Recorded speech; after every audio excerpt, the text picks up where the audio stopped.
I stared at the pile of rubble that had once been my $2.3 million lakeside mansion, the dust still settling in the morning sun. My grandfather's antique desk, my mother's heirloom china, my daughter's first paintings, all crushed under concrete and splintered wood. And standing triumphantly on what remained of my front lawn was Marsha Hilton, clipboard in hand, designer sunglasses perched on her nose, and a smile that could only be described as predatory. "Maybe next time you'll pay your HOA fees on time, Mr. Vance," she called out, her voice syrupy with false sympathy.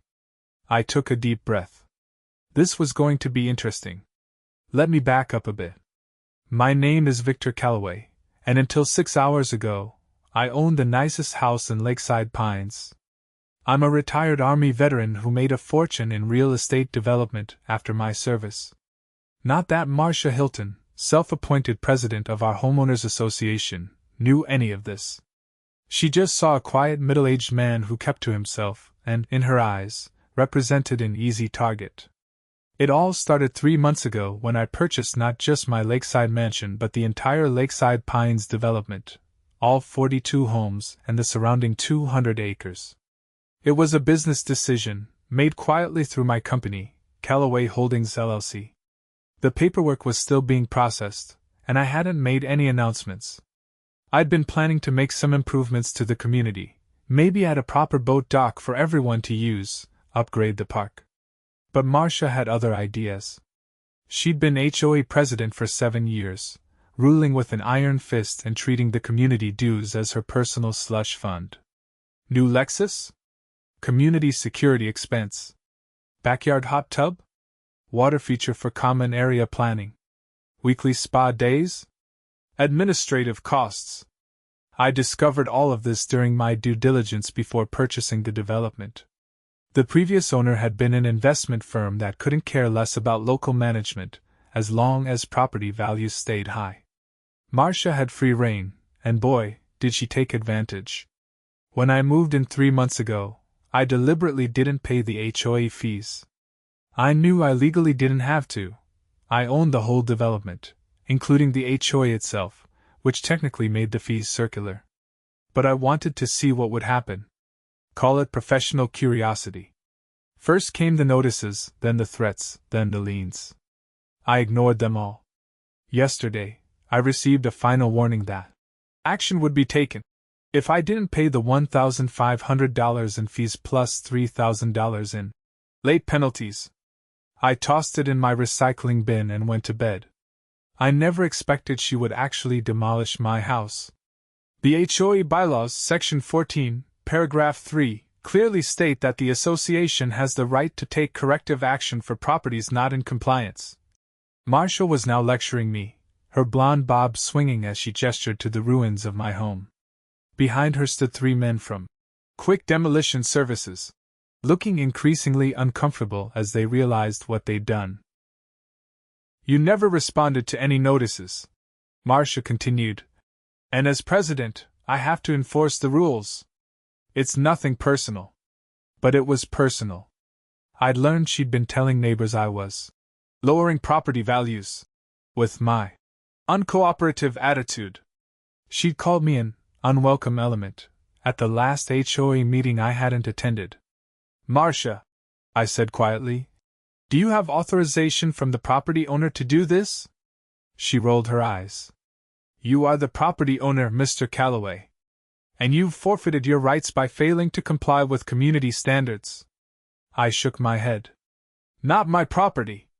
The Lakeside Pines development.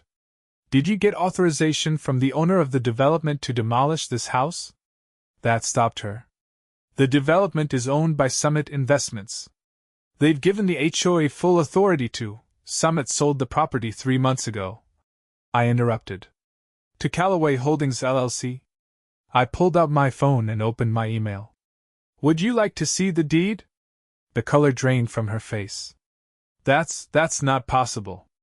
Not only possible, but fact. I own this entire neighborhood, Marsha. Including the HOA, which makes me your boss. And you just demolished your boss's $2.3 million home without authorization." The demolition crews started backing toward their truck. "Wait," Marsha said, her voice rising an octave. This is absurd. Why wouldn't you tell anyone? Why wouldn't you pay the fees if you owned the place? I was conducting an audit, I replied calmly. I'd heard rumors about financial irregularities in the HOA accounts. Seeing how aggressively you pursued fees from me confirmed my suspicions. One of the demolition guys spoke up. Lady, you told us this was all legal. You showed us paperwork. It was legal, she shrieked. The bylaws clearly state, the bylaws don't give you the right to commit criminal destruction of property, I said. Or embezzlement, which is what you've been doing with everyone's HOA fees for years. I looked at my watch. The police should be here in about 5 minutes. I called them on my way over when my security system alerted me to the demolition. Right on cue, 2 police cruisers pulled up, followed by a black SUV. That would be Detective Morgan, I explained to Marsha, whose face now matched her white linen pantsuit. And my attorney. The next few hours were a blur of police statements, photographs, and increasingly desperate explanations from Marsha. The demolition crew, it turned out, had been misled. Marsha had shown them forged documents claiming court approval for the demolition. They were horrified and immediately cooperative with police. By noon, Marsha was sitting in the back of a police car, charged with criminal destruction of property, forgery, fraud, and embezzlement. A forensic accountant was already combing through the HOA books, finding years of misappropriated funds. My attorney, Miranda Foster, approached me as we watched the police car drive away. Well, Victor, this is quite the mess, she said, surveying the ruins of my home. We can file for damages, obviously. The HOA insurance should cover it, though I imagine rates will go up. I nodded, strangely calm despite losing nearly everything I owned. Set up a community meeting for tomorrow. I think it's time I introduce myself properly to my neighbors. And what will you tell them? I smiled. That their HOA fees are being reduced by 70%, the money will actually go toward community improvements, and they'll never have to worry about someone demolishing their house for having the wrong color mailbox again. Miranda raised an eyebrow. And where will you live in the meantime? I gestured toward Marsha's house, the largest in the neighborhood besides my now demolished mansion. I think the HOA president's residence might be available soon. Seems fitting. The community meeting the next evening was packed. I stood before my neighbors in the Lakeside Pines clubhouse, feeling their curious and somewhat suspicious gazes. Most had heard about the demolition of my house and Marsha's arrest, but rumors were flying about what it all meant for the neighborhood. Good evening, I began. My name is Victor Calloway. Many of you know me as the new guy in the big house on the lake, or what was the big house. There were a few uncomfortable chuckles. What you don't know is that 3 months ago, my company purchased this entire development from Summit Investments. The room erupted in murmurs and concerned looks.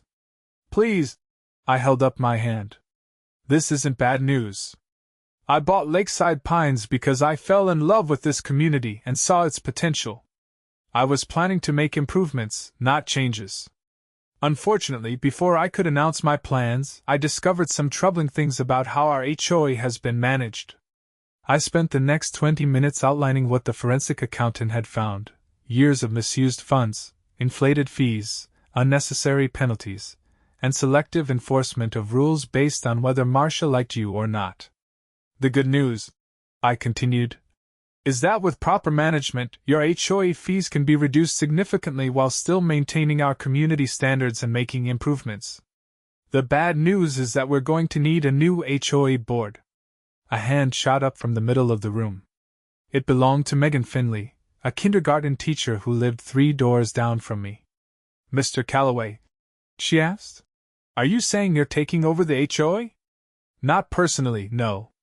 I'll remain the property developer, but I believe HOAs should be run by the homeowners.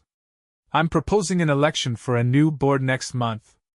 In the meantime, I'd like to establish a temporary committee to review our bylaws and make recommendations. Another neighbor, an older gentleman named Walter, spoke up. What about your house, son? What Marsha did, it's unforgivable. I nodded. Yes, it was. And she'll face legal consequences. But I've already started plans for rebuilding. In fact, I'd like to use this as an opportunity to showcase the kind of improvements we could make throughout Lakeside Pines. More energy-efficient designs, better use of our natural surroundings. The questions continued for another hour. Concerns about property values, construction disruptions, and whether I planned to raise rents. I didn't. They owned their homes, just not the land underneath. By the end, most seemed cautiously optimistic. As people filed out, Megan approached me. That was quite a bombshell you dropped, Mr. Calloway. Please call me Victor. She smiled. Victor. I'm curious, why didn't you just announce you were the owner when you moved in? It would have saved your house. I considered her question. Honestly? I wanted to experience Lakeside Pines as a resident first, not as the owner. I wanted to see what worked and what didn't without everyone treating me differently. And I found a community I want to be part of. Despite Marsha's reign of terror, people here look out for each other. Mrs. Davidson brings cookies to new neighbors. Mr. Patel helps everyone with computer problems. The Thompson kids run a lemonade stand that funds the animal shelter. I smiled. The bones of this place are good. It just needed someone to remove the cancer. Well, Megan said, I'd like to volunteer for your temporary committee. I've had a few run-ins with Marsha myself over my garden gnome collection. Garden gnomes, huh? Serious contraband. She laughed. Apparently they were tacky lawn ornaments not befitting the prestigious character of Lakeside Pines.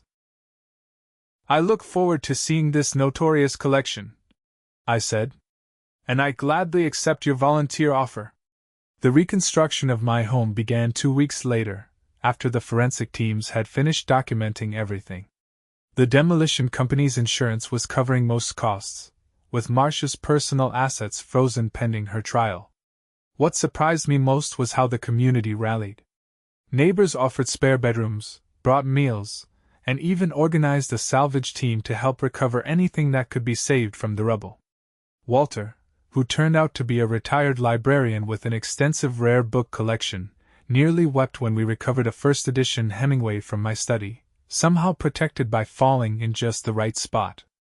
I took up temporary residence in a lakeside cottage that had been used as a rental property. It was small but comfortable, and had a deck perfect for watching sunsets over the water. On my third evening there was a knock at my door. It was Megan, holding a garden gnome and a bottle of wine. Housewarming gift, she said, handing me the gnome. His name is Demolition Dave. Seemed appropriate. I laughed and invited her in.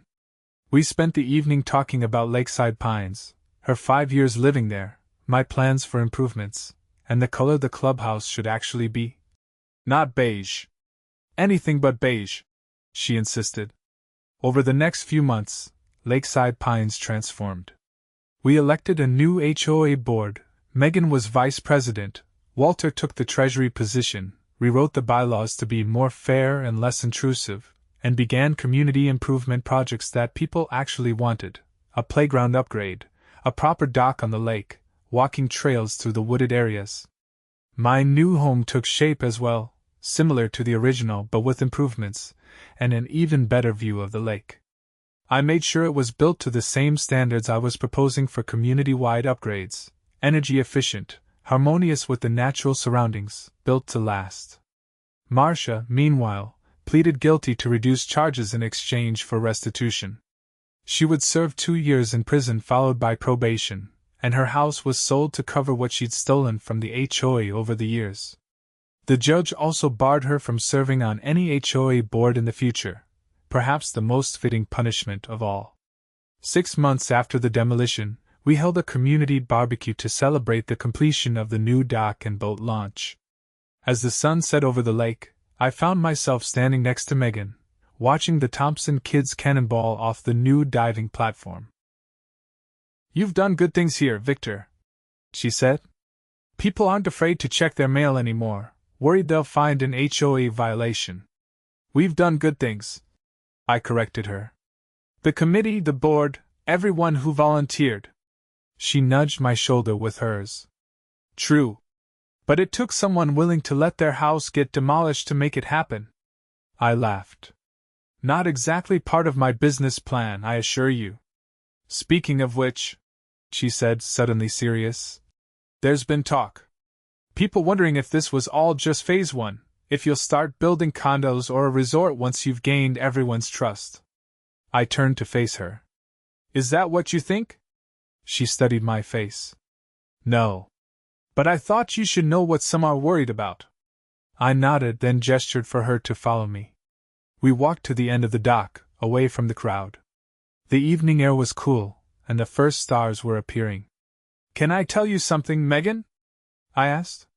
Something I haven't told anyone else? She nodded. I grew up in a neighborhood like this. Not as nice, but similar. Families who knew each other, kids who played together.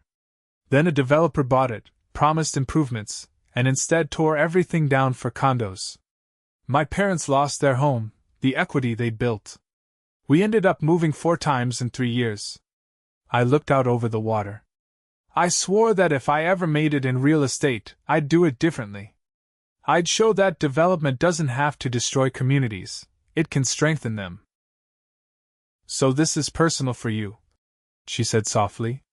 Very. Lakeside Pines isn't just an investment to me. It's a chance to get it right. I turned to her.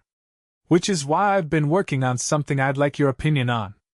I pulled out my phone and showed her the draft documents I'd been developing with Miranda, a plan to convert Lakeside Pines into a resident-owned community.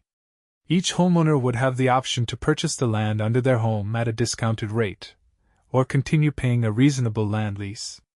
Community spaces would be placed in a trust, ensuring they could never be developed. You're giving up control, she said, surprised. I'm securing the future, I corrected. I'm still the developer of record for improvements, and I'll make a healthy profit on those. But this way, no one can ever come in after me and tear it all down. Megan was quiet for a long moment, then she took my hand. Marsha really picked the wrong house to demolish, didn't she? I smiled. I'd say Lakeside Pines got lucky. If she'd chosen someone else's house, she might still be terrorizing the neighborhood with her clipboard and penalty fees. And you'd still be the mysterious new owner we all gossiped about. You gossiped about me? Oh, constantly. She grinned. The handsome, mysterious man in the big house who never came to HOA meetings. We had theories. Such as? Witness protection. Reclusive novelist. Recovering boy band member. I laughed. Sorry to disappoint with the boring truth, just a real estate developer with a personal mission. I don't find that boring at all, she said and kissed me. 1 year after Marsha Hilton demolished my lake mansion, I stood on the deck of my new home, watching as residents gathered for our annual Lakeside Pines Summer Festival. Children ran around the expanded park area, boats gently bobbed at the new community dock, and neighbors chatted in groups on blankets and lawn chairs. The resident purchase program had been a huge success. Over 80% of homeowners had chosen to buy their land. The HOA now functioned as it should, maintaining community spaces and organizing events rather than policing mailbox colors and garden gnomes. My phone buzzed with a text from Megan. Stop hiding on your deck and come help with the grills, Calloway. Your public awaits. I smiled and headed down to join my neighbors, the community I'd bought and then given back to itself, stronger than before. As I walked toward the park, Walter waved me over to where he was supervising the horseshoe pit. Victor, my boy! Did you hear the news? That development over in Oak Ridge Falls just got bought by some corporation. Residents are worried they'll be pushed out. I nodded. I heard. In fact, I've already reached out to some people I know. Might be able to help them set up something similar to what we did here. Walter beamed. That's my boy. Saving the world, one neighborhood at a time. I laughed. Hardly. But maybe one neighborhood is enough of a start. I continued toward the grills where Megan was orchestrating a team of volunteer cooks. She handed me a spatula without missing a beat. Your timing is perfect. These need flipping. As I took over grill duty, I looked around at the community that had become my home. Sometimes the best investments weren't about the money at all, but about building something that would last. And if it took a power-hungry HOA president demolishing my house to make it happen, well, that was a price I'd gladly pay again. The rubble of my old mansion had given way to a foundation far stronger than concrete and wood, a community bound together not by rules and fees, but by shared purpose and mutual respect. In destroying my house, Marsha had inadvertently helped me build something far more valuable. Megan slipped an arm around my waist. "Penny for your thoughts, Lake House man." I smiled. "Just thinking that sometimes losing everything is the only way to find what really matters." She rolled her eyes. "That's either very profound or complete nonsense. How about both?" "Both works." She kissed my cheek. "Now flip those burgers before they burn. We've rebuilt enough around here already."